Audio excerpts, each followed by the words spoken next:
بناوی خدای رحمان و رحیم حمد و پسندان جو خدا را به صلات و سلام لسر مزن ما سروک و رزان ما حضرتی محمد مصطفى علیه السلام و لسر آلو اصحابو اتباعی وی توان به حتی رجا قیامته تماشاوانن هجا د برنامه نو یا چاندا کردی ل کردستان عراق یا باشور ام دیسا ل پیشبریوانه ایرو میوان برنامه ما ج پایتخت کردستان ج باجار هولر ماموستا عمر اسماعیل رحیمه ماموستا عمر اسماعیل رحیم لکولینر و نویسکاره انشاءالله کلیکک de danasçiya wî de wê ew ê jî bide îfade kirin di vî warî de bi rastî jî xebatek wî girîng heye. Boî bernamê me teklîf kir, mamoste me neşkenan bû mêvanê bernama me em ê jî di derbarê edebiyata Kurdî de bi mamoste re hevpeyvînê bikin. مامۆستا ئەم سپاسیە خوا پێشکەشی جەنابێ دکن بۆی بەشداریە بەرنامە چاندا کوردی سپاسیە خوا جارێکە دی دووبارە دکن بۆی وە مەنەشکەنان هەمبوون میوانێ بەرنامەمە. مامۆستا ئێمە حەز دەکەن ji devê تەماشەوانên me wenas bikin. مامۆستا عمەر ئیسماعیل ڕەحیم کیە فەرموو.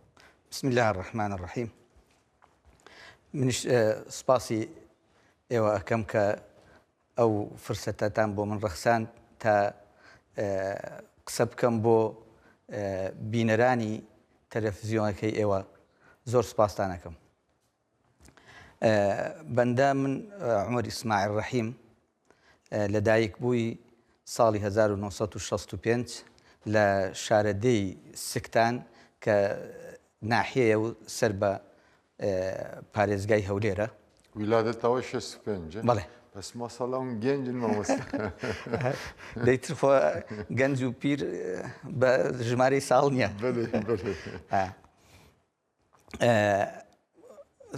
خوێندنی سەرەتایم هەر لەو لە سکتان تەواو کردووە، دواتر خوێندنی ناوەندی و ئامادەییم لە هەولێر تەواو کردووە. سۆرانی وە من خوێندنی سەرەتاییم بە سۆرانی بوو، خوێندنی ناوەندی و دوا ناوەندی و تا زانکۆشم تەواو کرد بە عەرەبی بوو. دەوڵەمەندیە ماشاءڵڵا ببوورە. دواتر لە زانکۆی بەغدا وەرگیرام لە کۆلێجی شەریعە، بەکەلۆریۆسم لە کۆلێجی شەریعە وەرگرت. دواتر خوێندن لە دوای 2000 ماستەرم وەرگرت لە فکری سیاسی ئیسلامی، تەقدیمیشم کرد بۆ دکتۆرا. من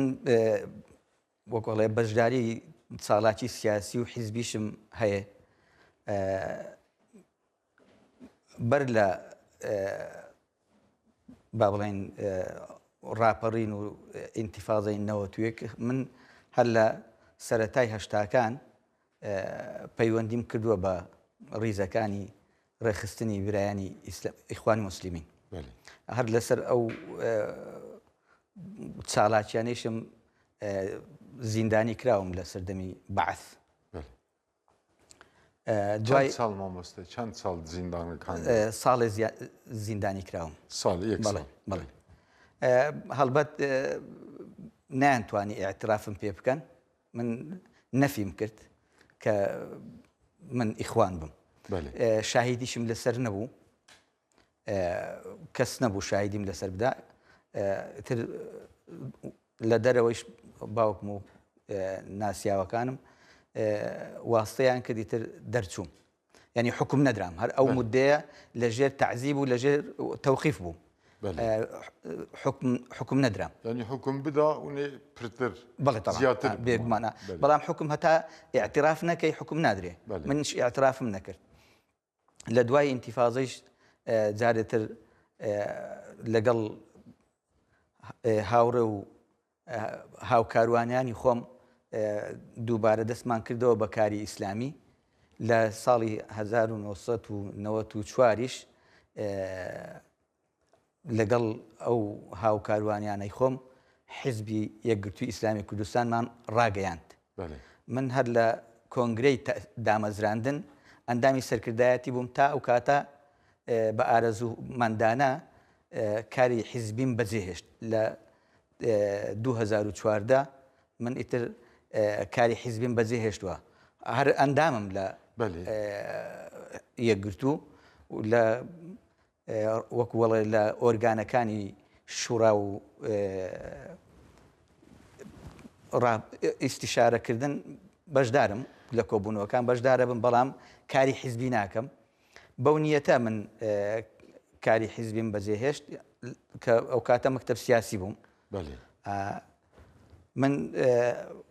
خولیایەکم هەبوو کە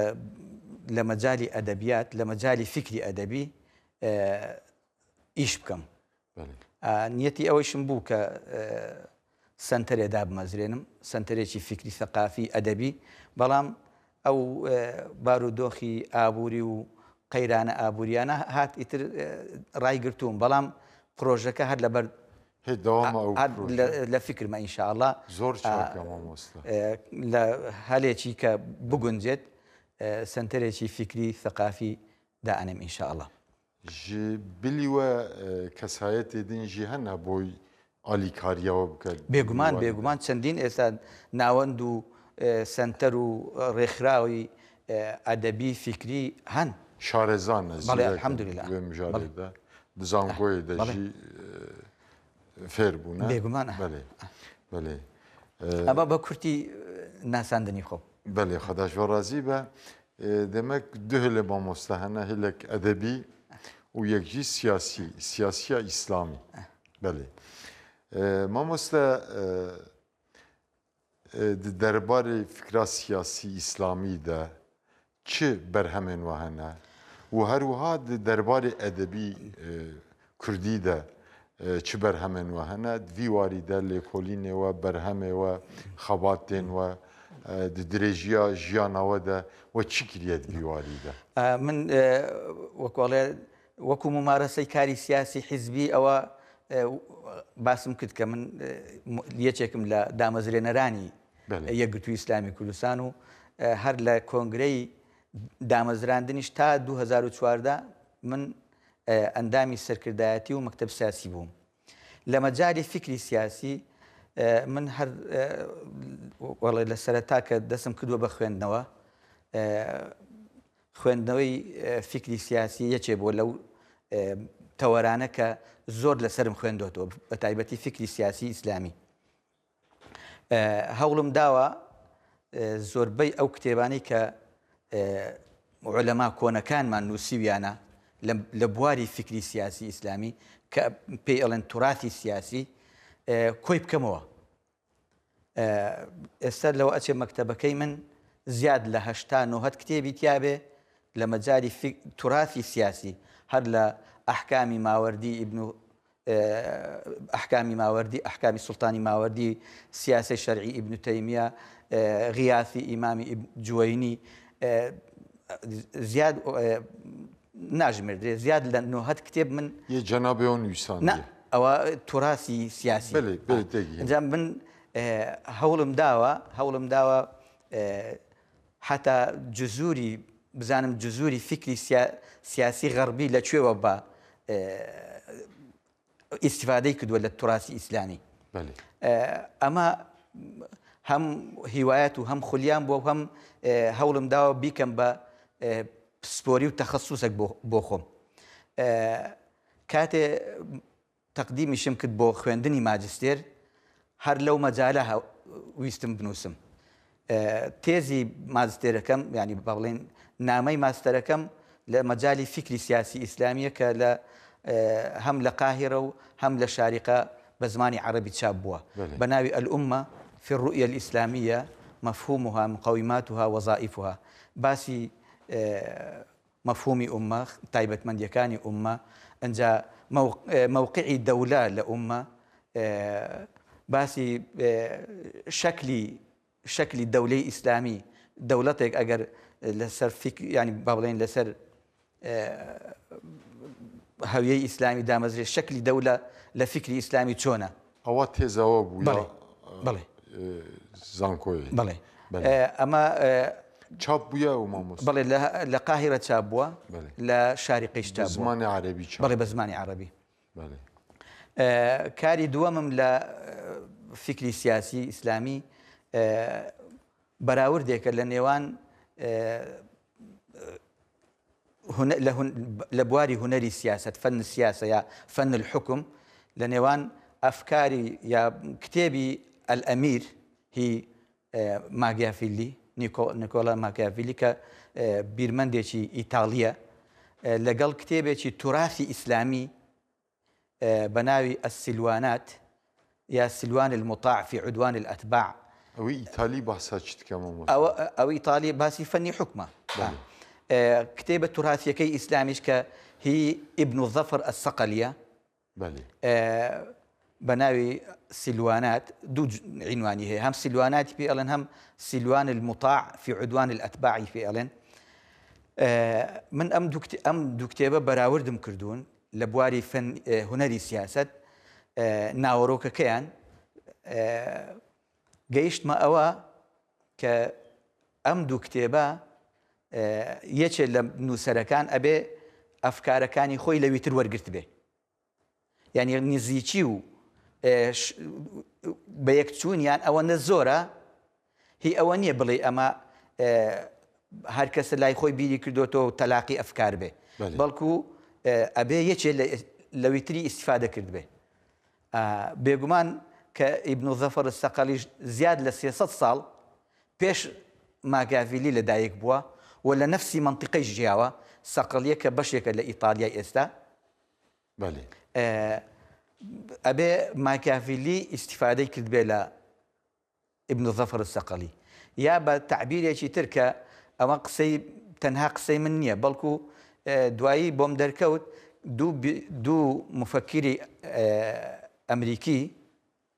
کتێبێکیان نووسیوە بە زمانی ئینگلیزی هەرچەند من ئینگلیزی نازانم و کتێبەکەشم دەست نەکەوتووە و دوای با بڵێن لە کاتی من ئەم نووسی ئەو کتێبش چاپ بوو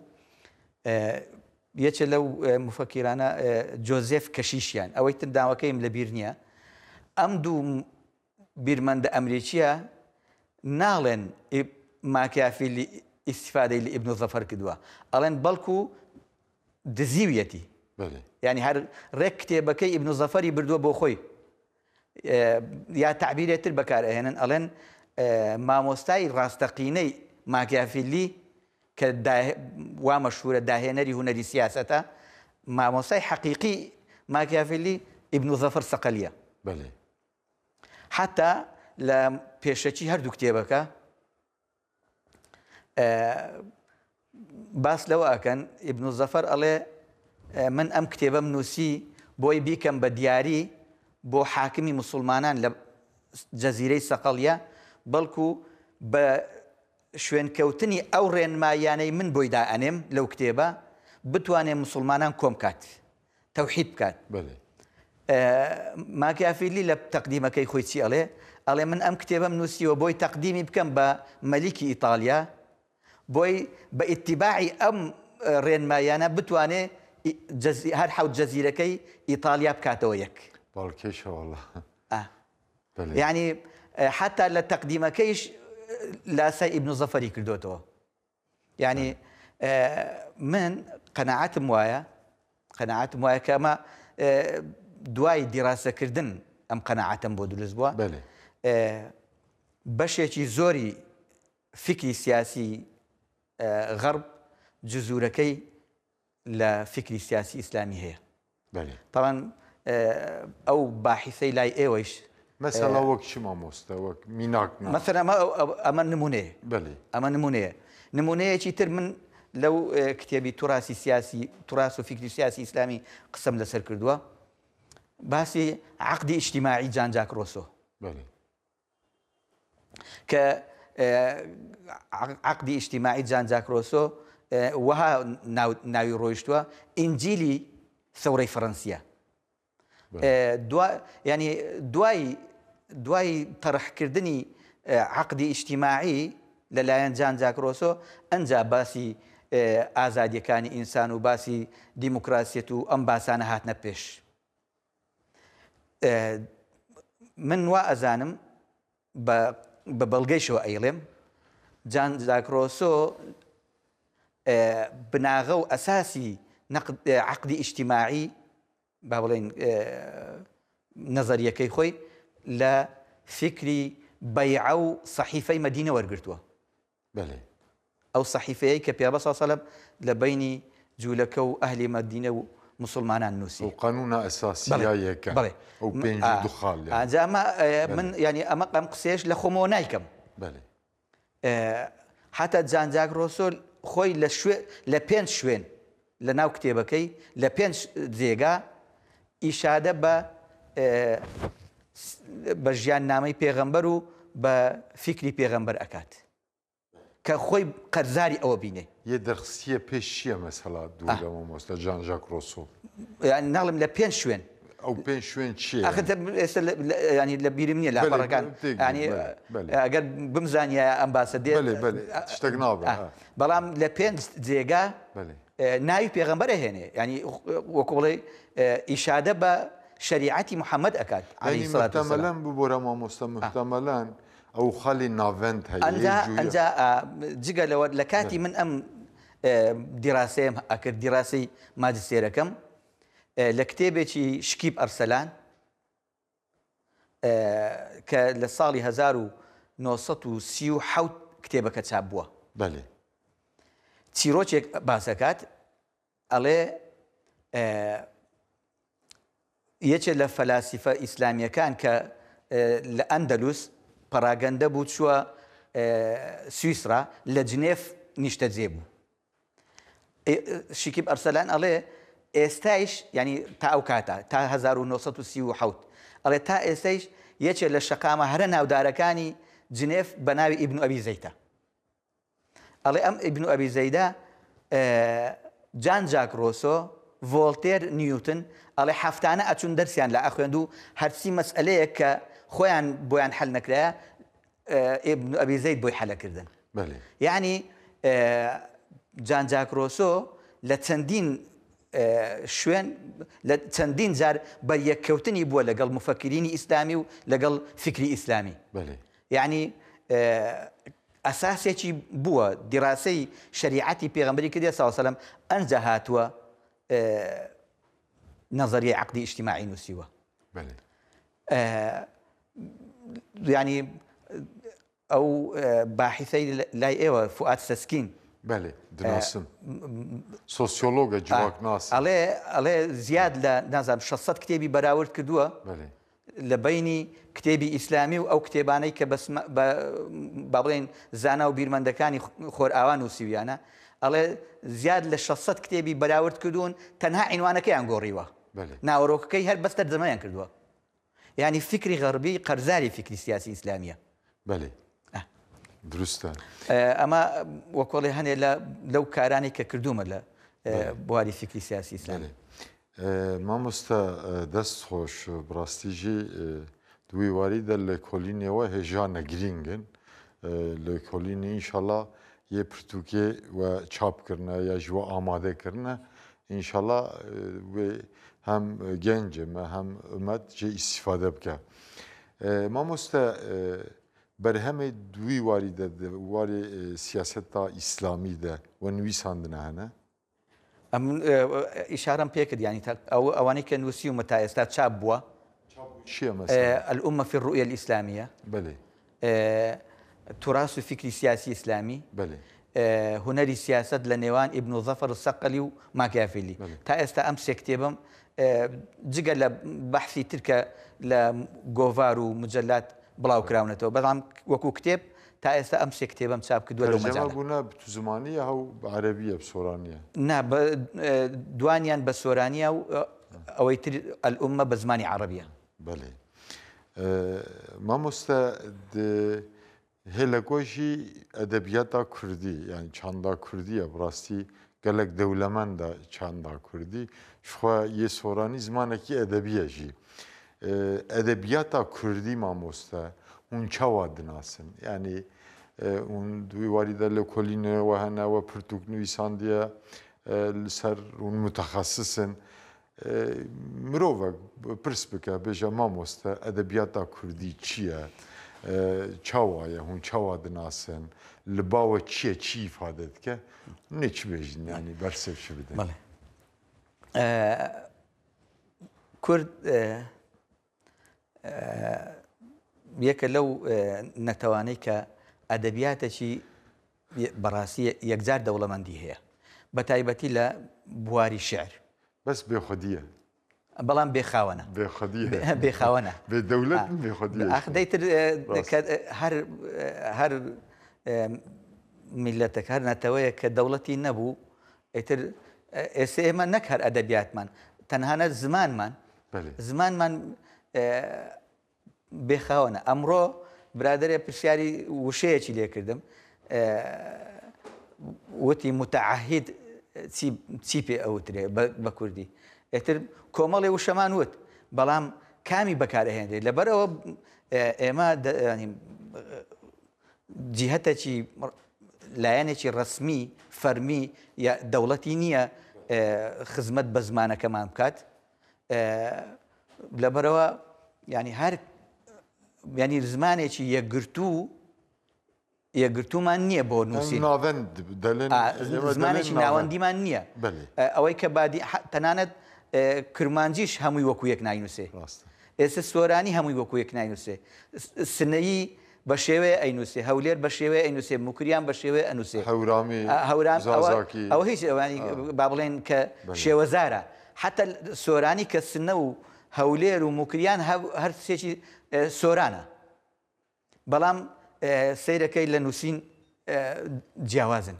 ینی کەسێکتونە لە حالێمە بگریمە من وا ئەزانم حتا کرمانجیش ئێستا لەوانەیە ئەوانەی کە لە دهۆک ئەنووسن جیاواز بێ لە یەکێ لە دیاربەکر ئەینووسێ جیاواز بێت لەوەی لە قامشلۆ ئەینووسێ لەبەر ئەوە ینی زمانێکی یەکگرتووی ینی یەکگرتومان نییە بۆ نووسین تا ئێستا چونکە ئەوەش ینی پێویستی بە دەوڵەتە پێویستی بە کولتورە چاندە دەولەتە ینی پێویستی بە جیهەتێکە کە خاوەن بڕیار بێ ئەدەبیاتەکەش جاگەر ئەمە زمانمان حاڵی ئەو هابێ ئەدەبیاتیش کە تعبیرە لەم زمانە ئەویش هەر بێخاوانە بەتاکید من ئەدەبیات ئەوەی کە ئەخوێنمەوە زۆرتر بەڕاستی بە زمانی سۆرانی ئەی خوێنمەوە کەمیش بە کرمانجیش و بە هەورامیش ئەی خوێنمەوە بەڵام کەمتر لەبەرەوە شێوەزارەکان وەکو پێویست نایانزانم بەڵام ئەدەبیاتی کوردی ئەدەبیاتە دەوڵەمەندە بە سێ چوار شێوەزار ئەنووسێ کرمانجی کە جەزیری و ئەحمەدی خانی و ئەمانە هەورامی مەولەوی و بێسارانی سۆرات نالی و مەحوی و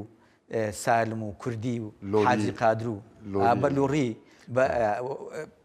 بابە هەمەدان بابە تاهیری هەمەدانی کە بە یەکەم شاعیر دائەنرێ بە لوڕی ینی دەریاکە بە لوڕی نووسوێتی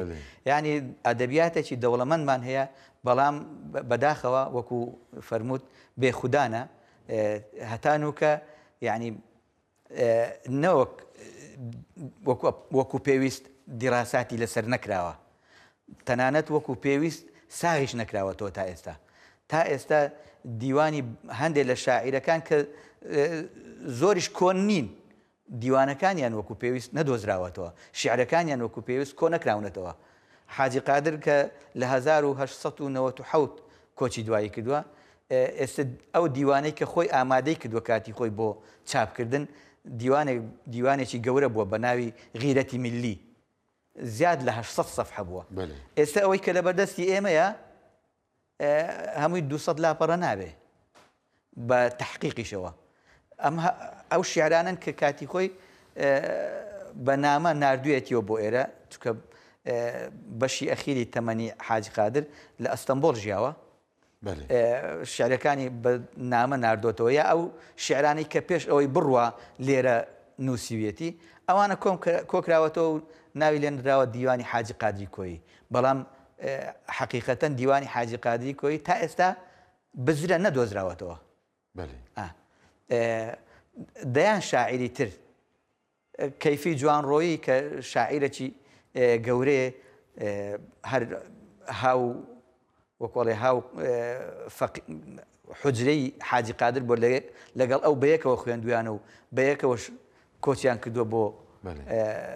ئەستەمبۆڵ هێشتا کەیفی جوانڕۆیی دیوانی هەر نییە لێر و لەوێ بەعزێ شیعری لە مجەلات و ڕۆژنامەکان بڵاو کراوەتەوە بەڵام ینی ئەدەبیاتی کوردی ئەدەبیاتێکی دەوڵەمەندە بەڵام وەکوتم بێخاوەنە وەکو پێویست ساغیش نەکراوەتەوە چ جای ئەوە کە دیڕاساتی زۆر کەم لەسەر کراوە ئەوەش کە کراویشە دیڕاسات من سەرنجەکەم هەیە لێرە ئەگەر ئیجازە بفەرمووی ئەو سەرنجەم بڵێم ئەوانەی کە وەکۆڵێ ئیشیان لەسەر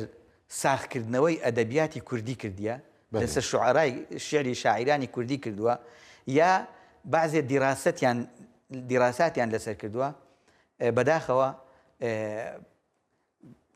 زۆربەی یا چەپ بوون یا چەپگیرە بڵێ یان چەپ بوون یان نەتەوەی زۆر پەرگیر بوون لەبەرەوە ینی هەوڵیان داوە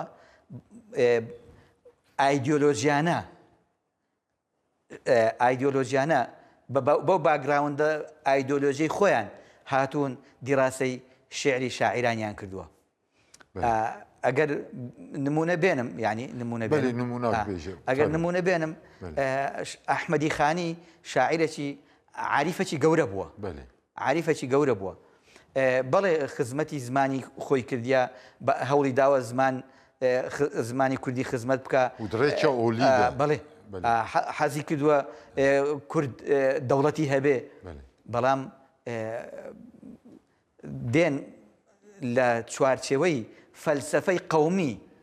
یا حتا لە خلالی فەلسەفەیەکی چەپگەرایی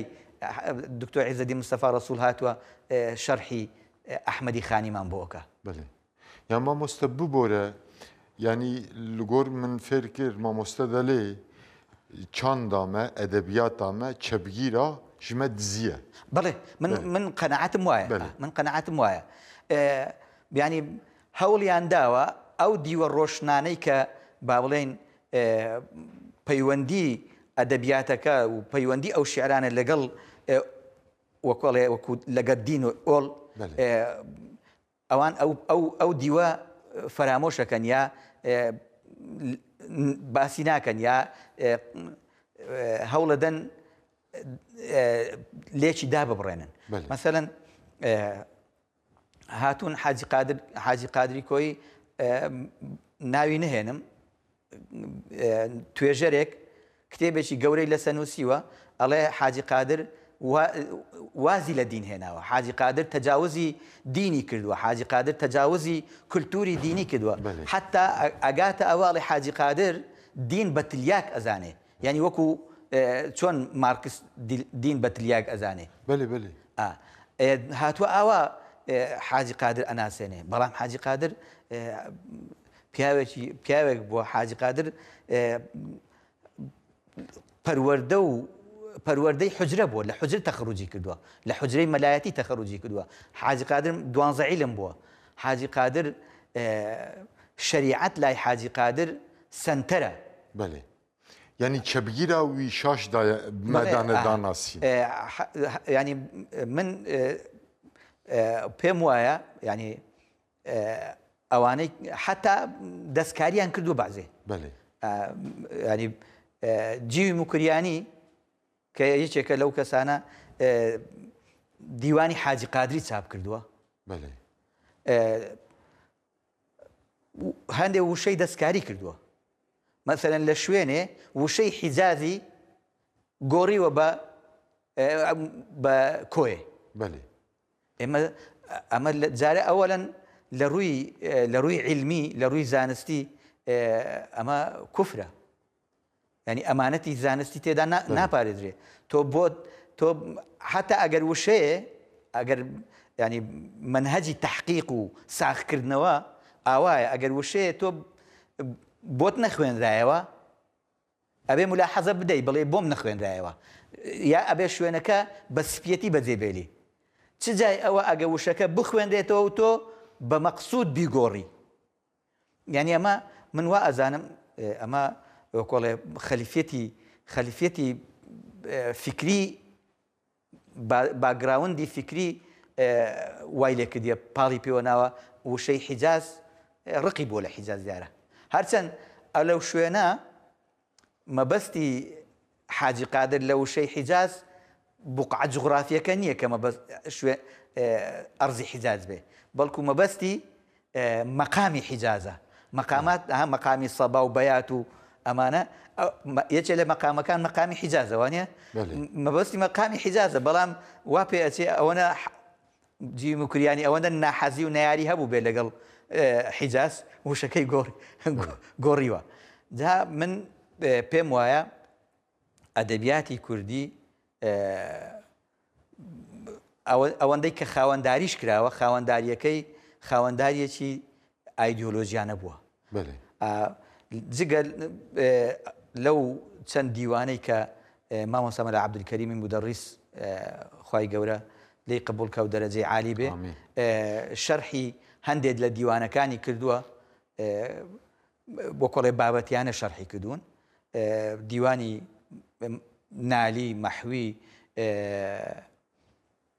مەولەوی هەندێک لەو دیوانانەی کردووە ئەجینا بەڕاستی هێشتا ئەدەبیاتی کوردی بە تایبەتی شعری کلاسیک هێشتا مەجای ئەوەی زۆری تێدایە کە دیڕاساتی زۆری لەسەر بکرێت بەێ ینی مامۆستا ئەو ڕەوشەمبیر و عالم و سەیدا و مامۆستای قەدیمی هەر یەک مەکتەبەک بوو ڕاستی مژارە ئەدەبیاتی کوردیدە دیوانێوان پرتووکێوان شارێوان نوویسێوان یێ ئەدەبی لێ من لەگۆڕ مامۆستا فێم کرد یان ئیرۆ چەپگیرە خودیتی لێکردە ئەو میراس ڕەوشەمبیرێمە یێ نوها عالمێمە زانیارێمە لێ خودیتی نەکردە دوی واریدە مەسئولیەتە ڕەوشەمبیر و عالم و سەیداژی گەلک لە پێشە مەزنە ینی من ئەڵێم ئەدەبیاتی ئێمە هەڵقوڵاوی حوجرە و خانەقا و مزگەوتە بەێ هەڵقوڵاوی مزگەوت و حوجرە و خانەقاکانە یان چاافکانیاوی بەڵێ چافکانیاوی ینی مەسدەرەکانی وی لەو شوێنانە ینی شوعەرا و ئودەبا و نویسکارێت کەڤن تەنانەت شۆڕژێڕەکانیشمان قیاداتی شۆڕشەکانیشمان هەمویان خەریجی مەدرسە و مەدرسەی مزگەوت و حوجرە و خانەقا بوون ئەمە شێخ عوبەیدیلای نەهری و ئەمە شێخ سەعیدی پیران و ئەمە قازی محەممەد و حتا مەلا مستەفا و ئەمانە خەریجی تەنانەت مامجلات خۆشی کوڕە شێخ و لە ژینگەی خانەقا پێگەیوە ئەمە چۆن ئەکرێ بەجێ بهێڵدرێت ئەم توراثە کوردیە کە چافکانی توی مزگەوت و حوجرە و خانەقا بوون چۆن ئەکرێ بەجێی بێلی هەڵگرانی فکری ئیسلامی ئەمە بەجێ بێلن لێ بگەڕێن چەپەکان و قەومیە پەرگیرەکان دیڕاستی بکەن ناکرێ چونکە ئەوان بە خەلفێتی وەکوتم بە خەلفێتی فکری خۆیان دێن دیڕاسەیەکەن بەلا ڕێدا ئەیبن یعنی ئینحرافی پێەکەن ئەمە نەزەری منە ئەبێ ئەوانەی کە خەمی فکری ئیسلامیانە ئەوانەی کە خەمی ئیسلامەتیانە ئەمانە بێن دیڕاسی ئەدەبیاتی ئێمە خاوێنی مەحوی و حاجی قادر و پیرەمێرد و جەزیری و ئەحمەدی خانی و مەولەوی تاوگۆزی فەقی تەیران ئێمە خاوەنی ئەوانی ئەوان وەکۆڵێ ناکرێ ئێمە ئەمە بەجێ بێلین کەسێک کە نەیارە لەگە دین بێت ئەمە دیڕاسە بکە. بەێ مامۆستا خدا جۆ ڕازی بە بڕاستیژی مژارنی مهم بوون ئینشاءڵڵه کەسایەتێن وەکیوە مامۆستایان وەکیوە وێ خۆدیتیە لێ بکن و ئەو میراسامەی هاتیە دزین دیسا وێ بشود نابینن دیسا ئومەتا ئیسلامێ میلەتێ کورد گەلێ کورد ئینشاءڵڵه وێژێ ئیسیفادە بکە. مامۆستا vê nerîna xwe de we çi xebat kirine heta niha heta êsta yanî ev çend sal e we umrek temenek di vê riyê de we borî kir we çi bi dest kir وەکو لە سەرەتا لە خزمەتانە وتم تا 2014 من خەریکی خەباتی حیزبی و سیاسی بوو لە دوای ئەوە دەستم کردووە بە وەکۆڵێ گەڕامەتەوە بۆ ئەو مەجالە ئەوەی تا ئێستا کردومە دوو کتێبی گەورەم بە چاپ گەیاندووە یەکێ لەسەر جیهانبینی پیرەمێرد پیرەمێرد یەکێک hûn dikarin hepkî bas bikin Kurtayî من بۆ تەماشەوان بزانین پیرەمێرد کییە؟ پیرەمێرد حاجی تۆفیق بەگ شاعیرێکی دیاری کوردە لە ساڵی 1960 لەدایک بووە وەکو هەر شاعیرێکی تری ئەو سەردەمە و پێشتر لە حوجرە دەستی بە خوێندن کردووە تا بڕێ زۆری خوێندووە بەڵام خوێندنی فەقیاتی تەواو نەکردووە شخوا زانکۆی کووردا دوێ سەردەمێدا حوجرەنە هەڵبەت دوای پیرەمێرد کاتێ ئەچێتە ئەستەمبۆڵ لەوێ کۆلێجی یاسا تەواوەکە کۆلێژی یاسا تەواوەکە من کاتێ پیرەمێردم ئەخوێندەوە دیوانەکەیم ئەخوێندەوە پەندەکانیم ئەخوێندەوە لای من پیرەمێرد شێوەیە تر بوو لەوەی کە لە ڕاگەیاندنەکان و لە ناوەندەکانی ڕۆشنبیری کوردی پیرەمێرد تەڕح ئەکرا پیرەمێرد وەکو کەسێکی ڕۆژنامەنووس وەکو ڕۆژنامەنووسێ بە ئێمە ئەناسێنرا شعرەکانیشی چەند شعرێک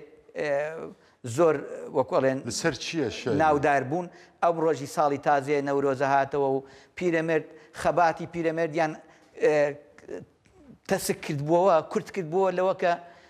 نەورۆزی زیندوو کردوتەوە و ڕۆژنامەنووس بووە و بەڵام پیرەمێرد ئەگەر بیخوێنیتەوە لە خیلالی شعرەکانی پیرەمێرد بانخوازێکی ئیسلامی گەورە بووە پیرەمێرد من خۆم گەڕاومەتەوە بۆ ڕۆژنامەی ژین و ژیان لە چەند شوێن باسی پەیوەندی خۆی لەگەڵ سەعیدی نورسیەکە لەگەڵ سەعیدی نورسی پێکەوە مؤسیسی جەمعیەی ئیتحادی محەممەدی بوون ببۆرە مامۆستا بەس مخابن گەلێ کورتوی ناناسە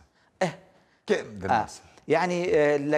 لەگەڵ سەعیدی نورسی پێکەوە زیندانی کراون لەسەر ئەوە کە جەمعیەی ئیتحادی محەممەدیان تەسیس کردووە و دامەزراندووە بۆ خزمەتی دین و پیرەمێرد حتا لەگەڵ سەعیدی نورسی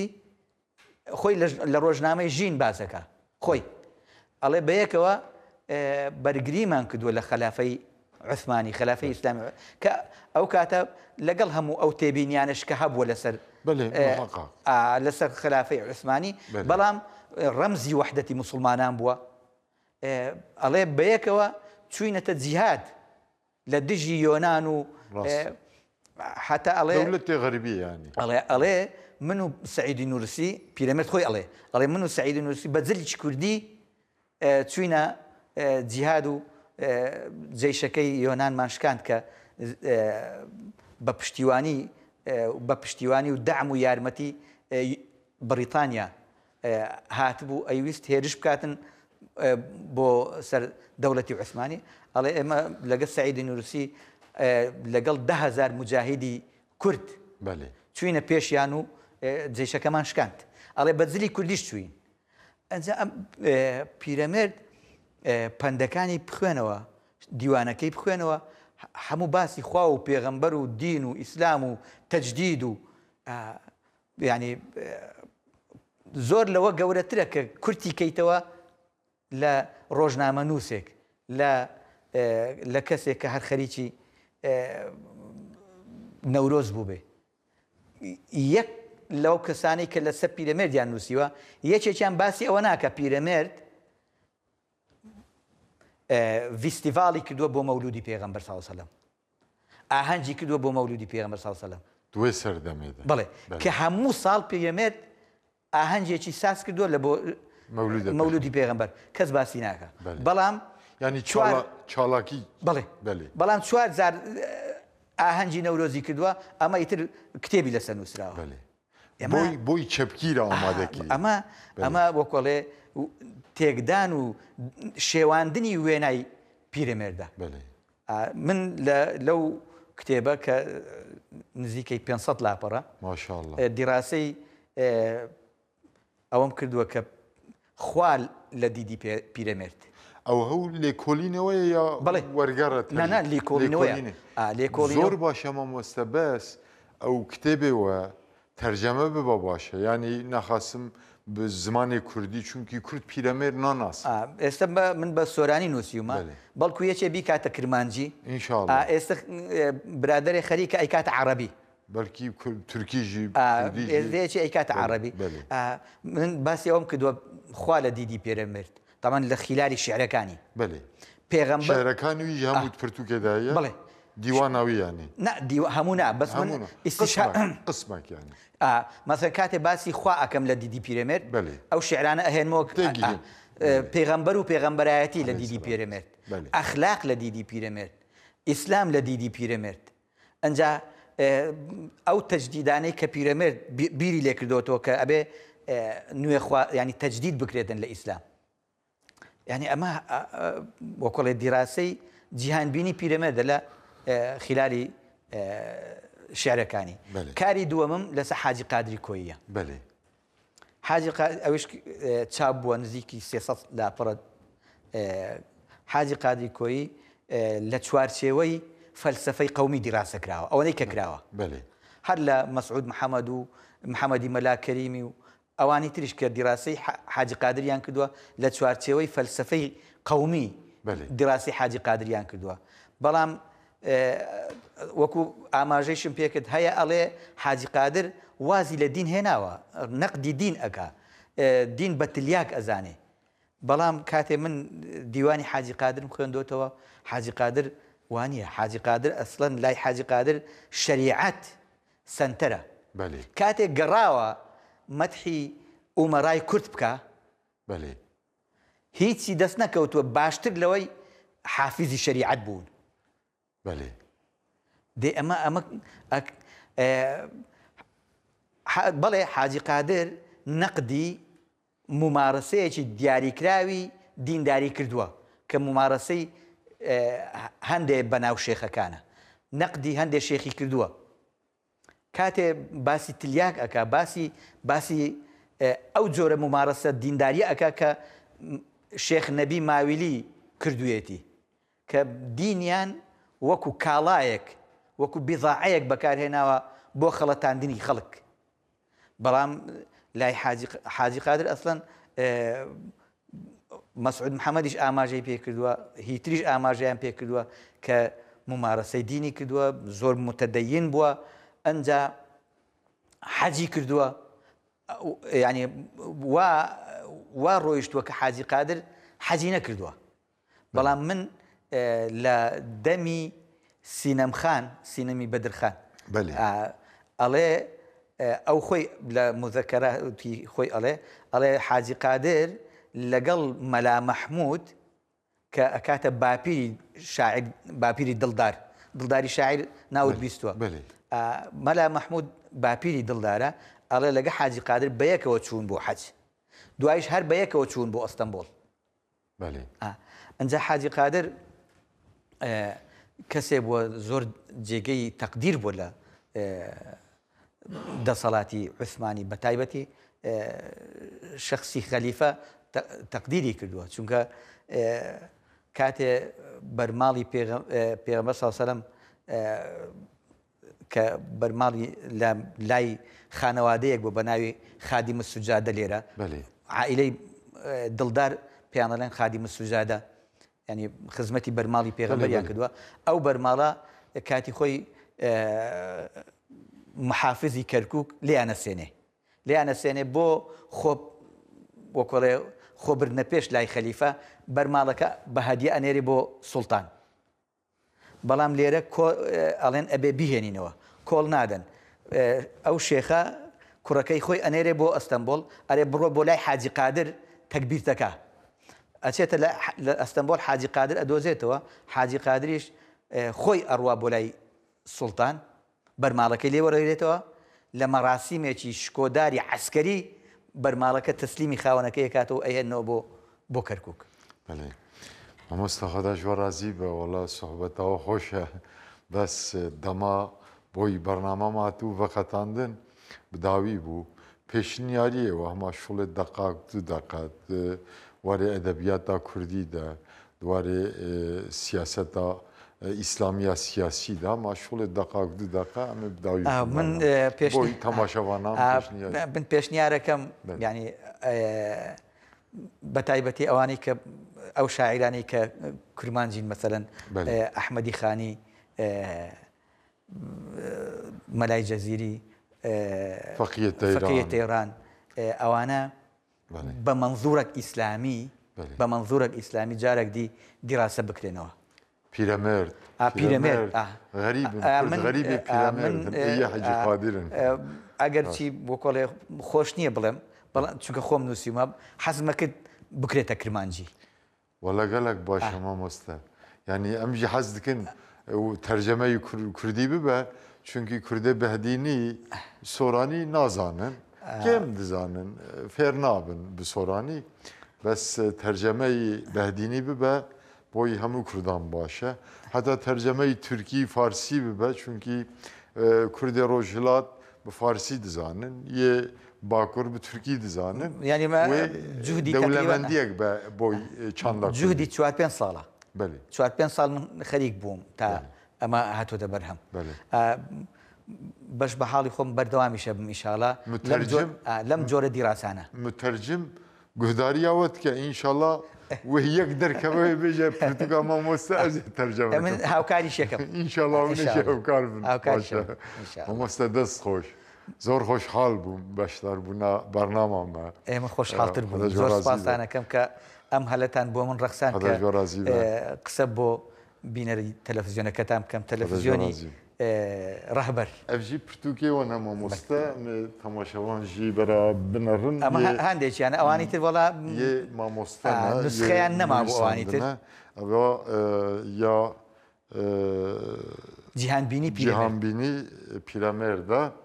یا ئەڤیا حەجی قادرە یا مامۆستا نوویساندیە ئەڤژی تەوارسی تراس و فکری سیاسی ئیسلامی ئەڤژی تراس و فکری سیاسی ئیسلامیە مامۆستا نویساندیە شخوا بەحسا وان پرتوگا کرد یا حەجی قادر و پیرەمێرد یا دژی مامۆستا باس کرد ئینشاءڵڵا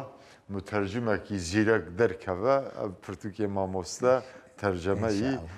کوردی یاژی فارسی و تورکی بکە هەموو کورد شێ ئیسیفادە بکەن مامۆستا دەست خۆش خەداژۆڕازی بە خۆدا تەوفیقێ بدە ئینشاءڵڵا هەم دوارێ دین و دنیا و دوارێ خەباتا دین و میلەتدە خۆدا تەوفیقەوە بدە خەداژۆڕازی بە جارەکەدن لەسەر ناوێ نونەر و خەباتکاری تەلەڤیزیۆنا ڕەهبەر ئەم سپاسیە خۆ پێشکەشی جەنابێوە دکن خدا ژۆڕازی بە ئێمەش سپاسیێواتکە زۆر سپاس بەلێ تەماشەوانن هێژا میوانێمە بڕاستیژی دژی بوو ئەس باوەرم هۆژی سۆحبەتاوی تێر نەبوون مامۆستا عومەر ئیسماعیل ڕەحیم دوارێ چاندا کوردی دوارê siyaseta îslamî de ji xwe duî warî de lîsansa bilind kiribû. Hem lê xebatê xwe hem jî pirtûkê got vî warî de amadekirine fikr û ramanê xwe bi me re bi we temaşevanê hêja re parvekir. Bes bi zimanê soranî bû ji xwe Kurdî ye belkî hûn gelek fêr nebin lê înşallah bi nivîsa binî em ê bernamê boy fêmkirinê pêşkêş ji we temaşevanê hêja bikin. Îro jî em hatin dawiya bernama xwe heta hevgîştinek bernamekî din tengî û taliyê nebînin. Her şad û bextewar bin. Esselamu aleykum ve rahmetullahi ve berekatuhu.